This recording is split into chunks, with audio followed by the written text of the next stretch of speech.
Hi guys! Magandang gabi! Welcome back po dito sa Gandara SRA channel for showbiz update. Ang tatalakayan nga natin ngayon at pag-uusapan mga kakimpaw ay pumapatungkol nga po dito sa sikreto ni Chinita Princess na nabunyag mga kakimpaw. And syempre tungkol po sa malaking proyekto na nag-aabang kina Kim and Paolo. Ang dami talaga mga blessings kina Kim and Paolo, no? Lalo na ngayon. Sobrang daming dapat nating abangan sa Kimpaw. Pero bago tayo magsimula, sa mga hindi pa nakaka-subscribe sa ating channel, pakiclick lang po tayo natin subscribe button at notification bell na nariyan sa baba para mag-i-updated po kayo at ma-notify sa mga susunod natin chika tungkol sa Kimpaw. Maraming salamat. So welcome back po again sa ating ating channel mga ka-KP. And dumako naman tayo ngayon sa pagbabasa po ng mga komento mula sa ating mga subscribers bilang pasasalamat na walang sawang pag-support at pagtutok sa ating pong mga balita. So, ang komento na napili po natin tonight ay nagmula po dito kay Miss Norma Dayag. Sabi niya rito, Good AM, Gandara, tuloy ba yung copy, no? At yung entry nila sa MMFF, tuloy na tuloy ba? Gandara, may I ask you a question?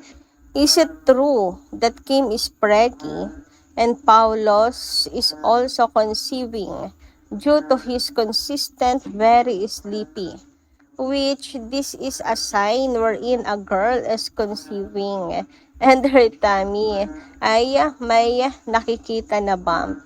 Gandara, this was vlogs by Dondon and Ray.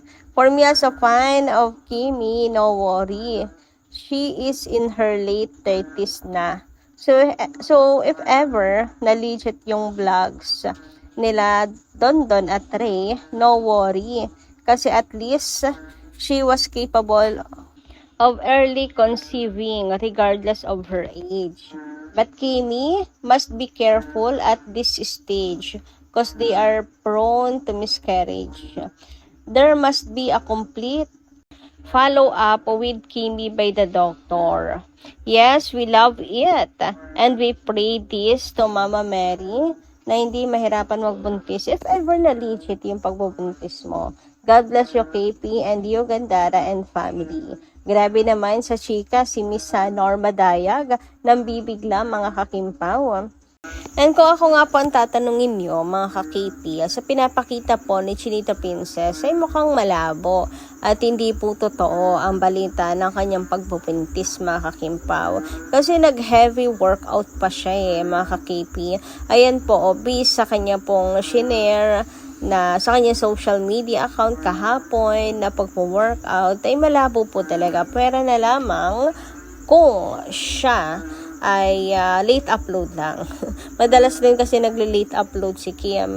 Pero kung late upload man siya, hindi rin po natin pwedeng isang tabi ang pasabog dance prod ni Kimchi sa ASAP Australia. Ang tindi rin kasi mga kakimpaw, no? Binuhat-buhat pa po siya.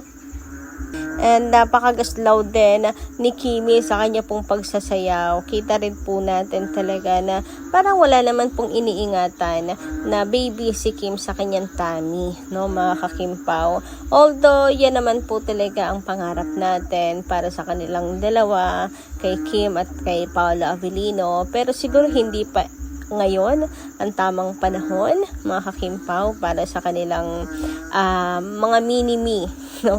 Mga mini-me, no? Para sa kanilang kambal. Kasi mukhang wala pa. Hindi pa rin siguro talaga si Kim Chiu ready sa bagay na yon, mga kakimpaw. So respeto na lang po natin. Anyway, dumako naman po tayo dito sa post ng Alt GMA, kung saan ay meron po siyang chika tungkol sa favoritism sa ASAP, mga kakimpaw. So, sino po kaya kanyang tinutukoy dito? Sabi niya, true naman talaga na may favoritism sa ASAP. Pero paano ka magiging paborito kung pumapasok ng lasing? Late sa rehearsals at mali-mali sa lyrics. Grabe, napaka-unprofessional naman nung pumapasok ng lasing, no, mga kakimpaw. Hindi ka talaga makakapagtrabaho no ng maayos at kahit sino naman, hindi ka gugustuhin makatrabaho pag gano'n, mga kakipi, kasi napaka unprofessional mga kakimpaw. Kasi yung iba dyan, humahabol na nga lang katulad ni Kimi. Katulad ni Kim Chiu, after showtime, pagod pa po yan. Pero diretso sa rehearsal, sa practice. Tapos biglang may mga katrabaho na lasing na pumapasok. Diba? Napaka-unfair din naman mga kakimpaw. Pero sana, hindi po si Kim Chiu ang tinutukoy dito sa favoritism. Kasi yan po yung mga ini-issue sa kanya dati pa na favorite daw si Kim kasi alaga ni ni Derek Loren, ganyan, bata daw ni Derek Loren. Sana naman hindi si Kim ang tinutukoy na favoritism mga kakimpaw.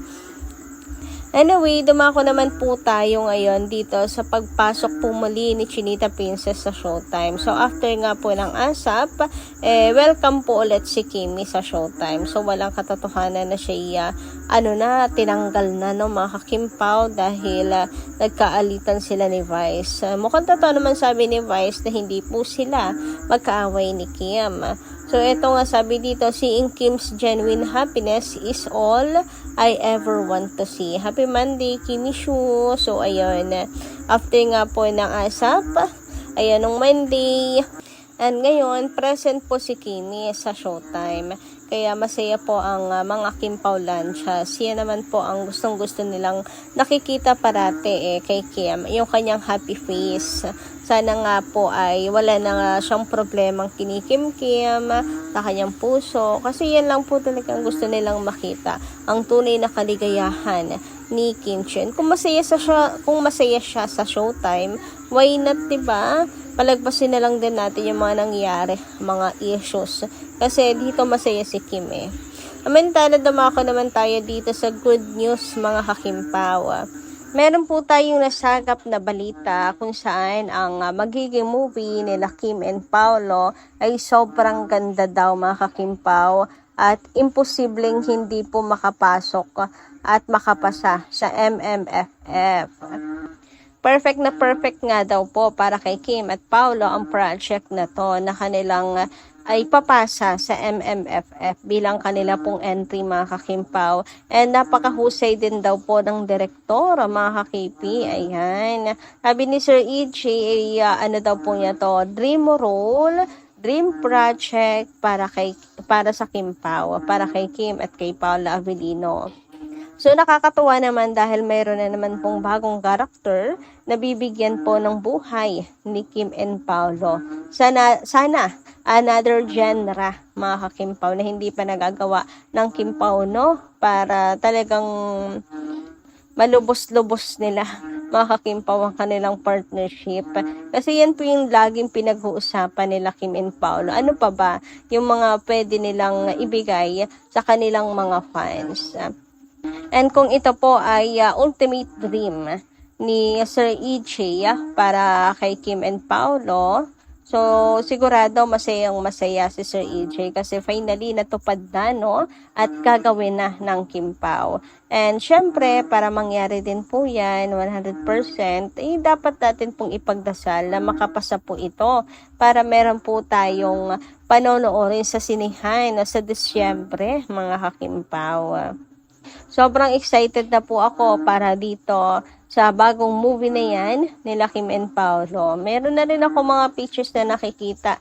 Kuha po sa shooting nilang dalawa, mga kakimpaw. Kaya mas lalo po akong nai-excite. Samantala, pag-usapan naman natin ngayon ang episode po ni Chinita Princess sa Come Dine With Me, mga kakimpaw, kung saan nagpamalas nga po siya ng kanyang cooking skill.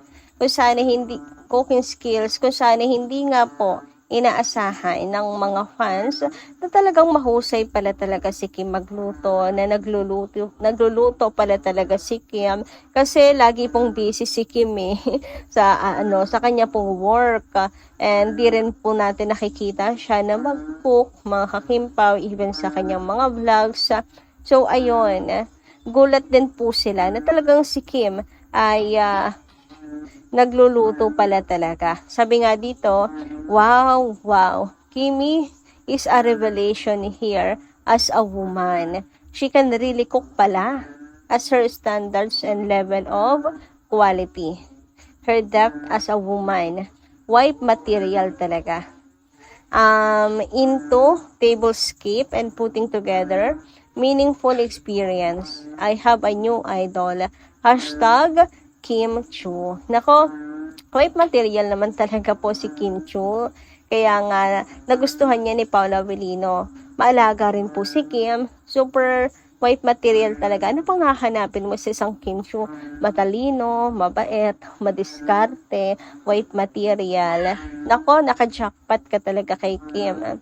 Well, sinabi rin naman na ni Kim Chu dati pa yon mga Kimpaw, na talagang nagluluto po siya. Pinagluto nga rin po niya si pinagluluto nga niya rin po si Paula Avellino, 'di ba, mga Kimpaw? Kaya nga sabi nila for sure si Paolo ay nakatikim na ng ilang mga potahe ni Chinita Princess. Samantala, sabi nga dito ni Shane, nakakabitin naman yung Come Dine With Me episode 8 ni Kimi. Pero parang ang sarap-sarap nung mga niluluto niya. Especially yung humba at the whipped broccoli. Yung tikoy with ice cream lang yata ang kaya kong gawin sa lahat, haha. Pero super amazed and proud kasi now ko lang nalaman na nagluluto pala talaga siya. Sobrang feel good lang ng episode 8. Ang sarap-sarap maging guest ni Kimi na para bang Chinese New Year ang atake. Haha, lagi yan siyang pasabong. May pa-fireworks pa nga, di ba mga Kakimpaw? Sabi nga nila, ano ba to? Dinner party pa ba to o Chinese New Year? Congratulations at Prinsesa Chinita, pwedeng-pwede ka na talaga mag-asawa. As per Kalad Karen. Ito pa sabi dito, lalo na ngayon, nag-expand na ang culinary expertise niya. Marunong na siya mag-prep ng seafood, mag-bake, lahat to may pagmamahal. Mga bagay na nagagawa ni Kim dahil sa pag-ibig para kay Paula Avellino. Charot!